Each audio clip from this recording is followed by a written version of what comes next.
Hey, what's going on guys? It's Eric and welcome to my channel. Good day to you all. Today I would like to make a different video and I would like to share with you my acoustic guitar buying tips.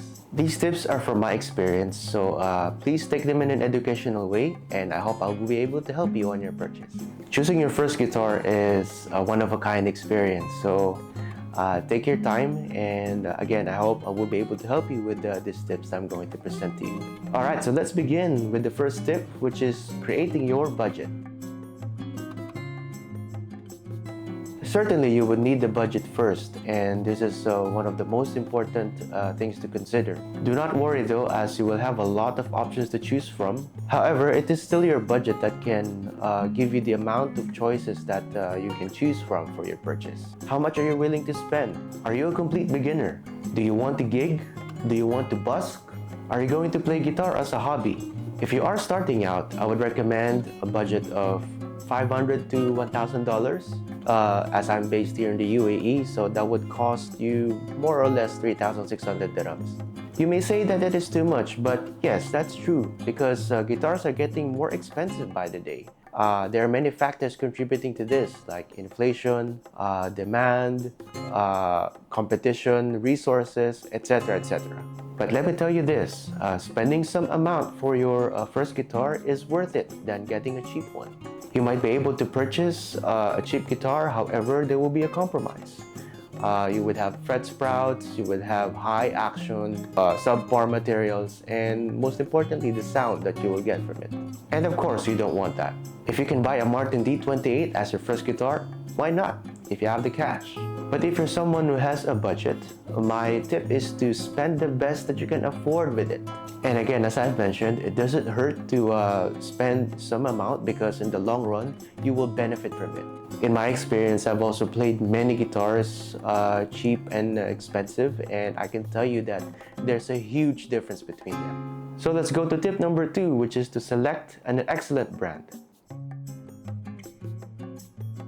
Now that you have created a budget, so what brand should I choose? Now you have plenty of choices out there in the market, like Martin, Taylor, Gibson, Yamaha, Fender, Epiphone, and many others.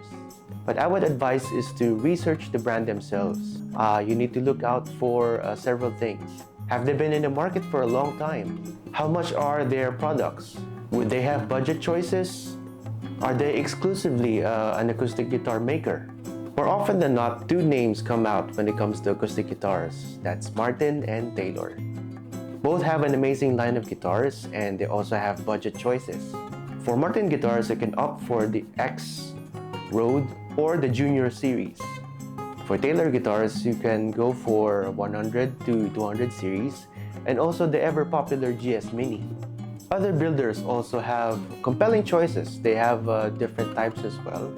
And take your time to do your research because you will be surprised on what you will find. Let's go to tip number 3, which is choose the body size that is comfortable for you. Acoustic guitars come in different sizes and shapes, but most often that you can find out there in the market are just two, the dreadnought and the auditorium size. It is also known as the triple O. So we will use Martin guitars as a reference. The dreadnought is a huge guitar and it has a big body and a deeper depth. It resonates well and it is great for strumming. On the other hand, you have the triple O, which is smaller and shallower than the dread.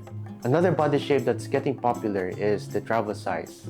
These guitars are smaller than the dread and the auditorium, and the most popular model that comes into mind is the GS Mini. And now it will depend on you what body size is to your liking. Do you want to be intimate with your playing? Then go for the auditorium. Do you like to play rhythm, cowboy chords, power chords? Then the dreadnought is for you. Travel size guitars nowadays have improved. Many of them come with electronics. If you want to busk in the street with your friends, just need an amplifier and you're good to go. Just plug and play. I strongly advise that you go and visit your local store and experience the guitars. Let's go to number 4, which is check for comfortability and quality. So these 2 points are, I would say, some of the most important points that you would need to consider for your first purchase. You might have a budget for an expensive guitar, but if you're uncomfortable playing it, then you will not enjoy it.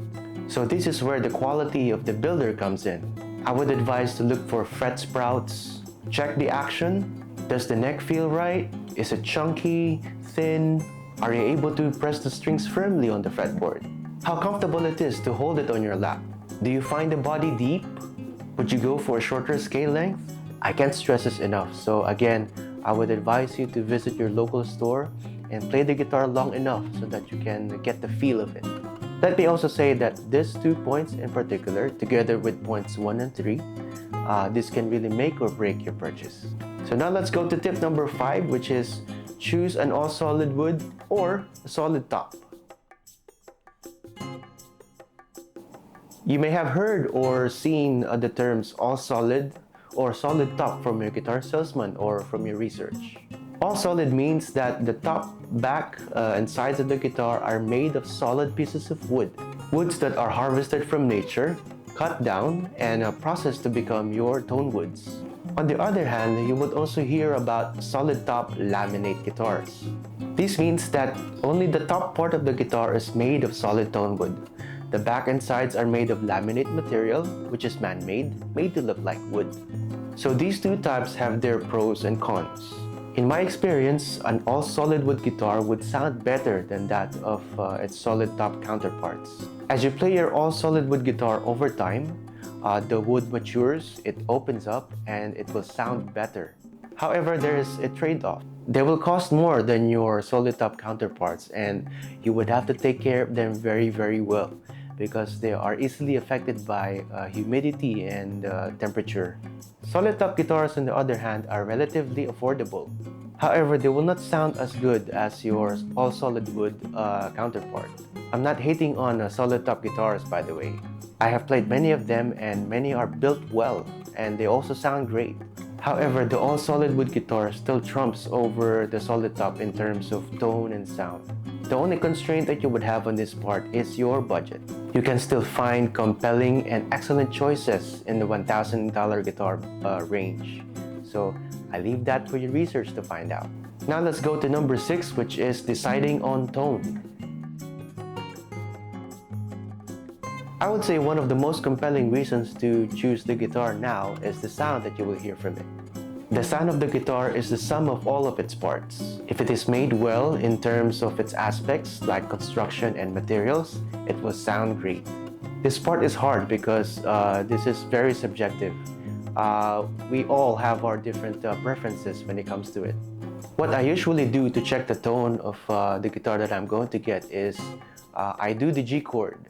If it sounds great, then 95% it would become a potential selection. Then do other types of open chords. Do the E chord, A chord, D chord. How does it sound for you? Does it sound great? Does it sound tinny? Again, this is all subjective, so I would suggest going again to your store and hear them, experience them. As a side note, I would suggest to go for one that has electronics installed.